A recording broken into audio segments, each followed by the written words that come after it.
नमस्कार, social city primary चुनाव विकास और समीकरण में आपका स्वागत है। मैं हूं मनीष उपाध्याय। आज हम लोग हैं मोतिहारी में और हमारे साथ है यहाँ से स्थानीय जाने माने उद्योगपति, पूर्व नगर अध्यक्ष, समाजसेवी, लेखक और अंतर्राष्ट्रीय स्तर के प्रख्यात पुरस्कारों से सम्मानित डॉक्टर शंभुनाथ सिकारिया जी। आपका बहुत बहुत स्वागत है हमारे चैनल पे। आपसे हम जानना चाहेंगे, आपने अश्वमेध यज्ञ का आयोजन किया है। इस यज्ञ से आप पूरे शहर के और पूरे राज्य के और पूरे देशवासियों को क्या संदेश देना चाहेंगे? क्या महत्व है इस यज्ञ का? यह अश्वमेध यज्ञ जो मैं कर रहा हूँ, जो वर्तमान में पिछले 3 वर्षों से जो आपदा विपदा में कोरोना जैसी बीमारियां महामारियां आ रही हैं और 600 वर्ष पुरानी जिन भविष्यवाणियों का 3 भविष्यवाणियां हैं जो 90% एक साथ मिल रही है, उनका अध्ययन आप करेंगे तो तृतीय विश्व युद्ध और ये बीमारियां हमारे सामने खड़ी हैं। हम भारत को सर्वप्रथम विश्व गुरु बनाने और इन बीमारियों से मुक्ति लाने और विश्व में शांति स्थापना के लिए हम इस अश्वमेध यज्ञ को करने जा रहे हैं।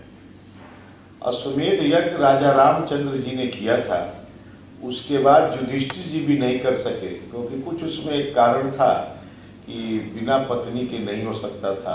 जब वहाँ पंचाली थी तब उन्होंने राजसु यज्ञ किया और राम जी को पत्नी नहीं थी तो सीता सोने की बना करके उन्होंने इस परिपाटी को कर दिया।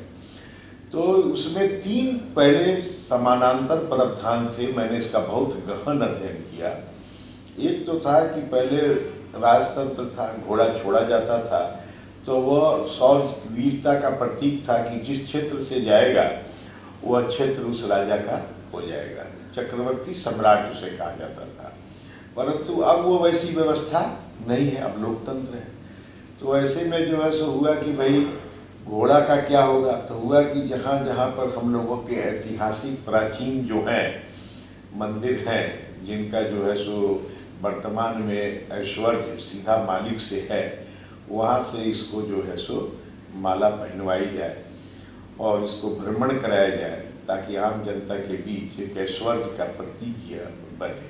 तो स्वर्ण घोड़ा बनाने की बात हुई। तो स्वर्ण घोड़ा तो साहब बहुत महंगा था, तो हमने इसको चांदी पर गोल्ड प्लेटिंग करा के उस घोड़े को तैयार कराया। दूसरा था कि जब घोड़ा लौटता था तो उसको अग्नि प्रवेश प्रक्रिया से साक्षात्कार करके गुजारा जाता था। तो उस वक्त के जो ऋषि मुनि थे वह अग्नि को शांत कर देते थे, तो घोड़ा भस्म नहीं होता था। अभी वैसी व्यवस्था नहीं है, तो हम लोग इसको हवन कुंड के ऊपर से गुजारेंगे और गुजारने के बाद उस अग्नि प्रवेश साक्षात्कार प्रक्रिया को भी संपन्न कराएंगे। तीसरा था कि घोड़ा जब लौट के आता था तो ऐश्वर्य प्राप्त करके तो वह राजा के घर महल के बगल में रहता था और उसको पूरा राजशाही ठाट बाट में रखा जाता था। तो अब वैसी व्यवस्था भी नहीं है। तो इस घोड़े को चूँकि हमारा अपना मंदिर है, उस मंदिर में हम इसको स्थापित कर देंगे। जब तक यह धरा रहेगी, मंदिर रहेगा, तब तक इसका पूजन पाठ होता रहेगा। पत्नी नहीं रहने के कारण, चूँकि पत्नी के बगैर यह यज्ञ नहीं हो सकता, तो हमने भी वो सोने की मूर्ति तो नहीं पर चांदी पर गोल्ड प्लेटेड करा के पत्नी की मूर्ति बनाई है। इससे मैं इस यज्ञ को करूँगा और मेरा पूरा विश्वास है कि यज्ञ के आरंभ होने के पूर्व ही शांति का वातावरण विश्व में आ जाएगा और तृतीय विश्व यज्ञ समाप्त होते होते मुझे पूर्ण अपनी आत्मविश्वास है कि तृतीय विश्व युद्ध रोकने में यह सहायक सिद्ध होगा और भारत को विश्व गुरु बनने से कोई रोक नहीं सकता। यह मेरी गारंटी है। इस यज्ञ का मेरा जो थिंकिंग है वो यही है, क्योंकि मैं हूं तो राष्ट्र है, पर राष्ट्र है तो मैं हूं। हम इतिहास बनना चाहते हैं, हम इतिहास हैं, पर उस इतिहास को पढ़ेगा कौन? राष्ट्र नहीं होगा। राष्ट्र शांति के लिए आप इस योग को एकदम। माँ की देखिए 2 ही चीज ऐसी है जीवन में जिसको आदमी जो है सो कर्ज मुक्त जिससे नहीं हो सकता। एक तो माँ के दूध का कर्ज नहीं सदा सकता और दूसरा यह पृथ्वी, यह धरती जिसमें हम विष्टा मुद्रा इस पर खेलते हैं, कूदते हैं, जिससे हमने अपने आप को विकसित किया है, एक इसका कर्ज है। तो इसके कर्ज को उतारने का, फर्ज पूरा करने का मैं प्रयास कर रहा हूँ। पर ऋणी तो मैं उसका जीवन में ही रहूंगा, क्योंकि मरने के बाद इसी मिट्टी में मेरी मिट्टी मिल जाएगी।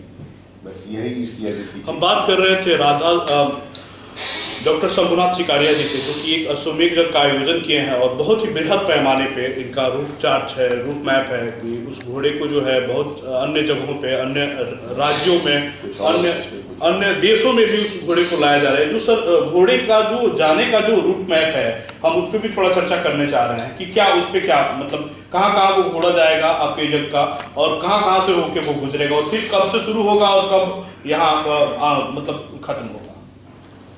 1 तारीख को जगत गुरु शंकराचार्य निचलानंद, ये आपको नंदानंद सरस्वती जी को हम लोग बैरिया पर रोकेंगे और वहाँ से जो शोभा यात्रा आएगी यज्ञ स्थल पर, हमारे आवास पर। और 2 तारीख को यहाँ से जो है प्रेस कॉन्फ्रेंस को अश्वमेध यज्ञ के बारे में सभी संत संबोधित करेंगे और घोड़े को यहाँ से वो हरी झंडी दिखाएंगे। काफिले के साथ घोड़ा यहाँ से गोरखपुर गोरखनाथ मंदिर बीच में कई जगह होते हुए, और उसके बाद वो चला जाएगा अयोध्या। अयोध्या में कनक मंदिर और हनुमानगढ़ी से होते हुए चला जाएगा बनारस काशी विश्वनाथ मंदिर, और वहाँ से वो आ जाएगा मुजफ्फरपुर पटना हनुमान मंदिर, और पटना हनुमान मंदिर से आएगा मुजफ्फरपुर गरीबनाथ मंदिर, और गरीबनाथ मंदिर से वो सीतामढ़ी जनकपुर होते हुए, और फिर आपको जो है सो इधर चला आएगा आपको वीरगंज रक्सौल के रास्ते से होते हुए, अरेराज केसरिया पिपरा सीताकुंड होते हुए 6 तारीख को या 7 को मोतिहारी लौटेगा। 108 आचार्य जिसमें आ रहे हैं, जो कि तरह तरह के कवच और पाठ, 1 करोड़ 11 लाख कवच और पाठ इसमें होने हैं। या 10 तारीख को रामनवमी के दिन जब खत्म होगा, 5,11,000 इसमें हवन आहुतियाँ पड़ेंगी, और पंचाक्षर हवन कुंड अलग बनाया गया है 5 कुंडों के अलावा, जिसमें यह लक्ष्य रखा गया है कि मानव कल्याण के लिए 1 लाख व्यक्ति 5-5 हवन आहुति कम से कम दे, ताकि 5 लाख एक्स्ट्रा हवन आहुति उसमें और पड़े। और यह सब निःशुल्क है, और प्रयास है कि सरकार की तरफ से आश्वासन जिला अधिकारी जी ने दिया है कि साहब जो है सो पूरा सुरक्षा व्यवस्था उपलब्ध कराएंगे।